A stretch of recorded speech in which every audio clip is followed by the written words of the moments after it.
Hello, আসসালামু আলাইকুম। সবাই কেমন আছেন? আশা করি সবাই ভালো আছেন। এই যে দেখছেন, এখানে আমি অনেকগুলো মাছের ডিম নিয়েছি। এই ডিমগুলোকে নিয়ে ভালো করে মেশ করে নেব কষলিয়ে। হুম,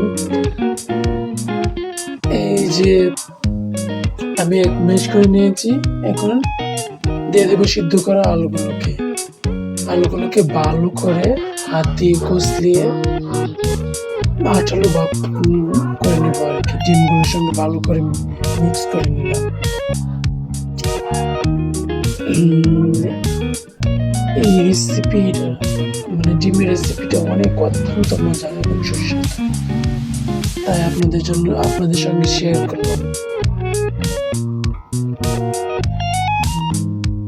এই যে দিয়ে দিলাম পেঁয়াজ কুচি, তারপর হলুদ, তারপর মরিচ, লবণ, তারপর দিয়ে দিলাম ধনেপাতা কুচি,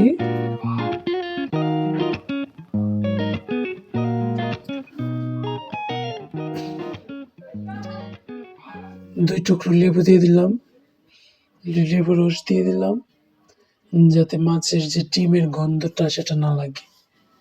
এখন ভালো করে হাত দিয়ে কষলিয়ে নেব। যতক্ষণ মিক্স না হচ্ছে ততক্ষণ কষলিয়ে নেব। এই রেসিপিটা খুবই সুস্বাদু, তাই আপনাদের সঙ্গে শেয়ার করলাম। অবশ্যই বাসায় তৈরি করে খাবেন। খুবই সহজ, একদম ইজি।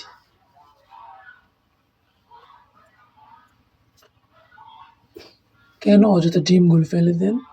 এই ডিমগুলোকে ভালো করে রেসিপি করে খাবেন। অনেক অনেক সুস্বাদু, অনেক খেতে মজা লাগে।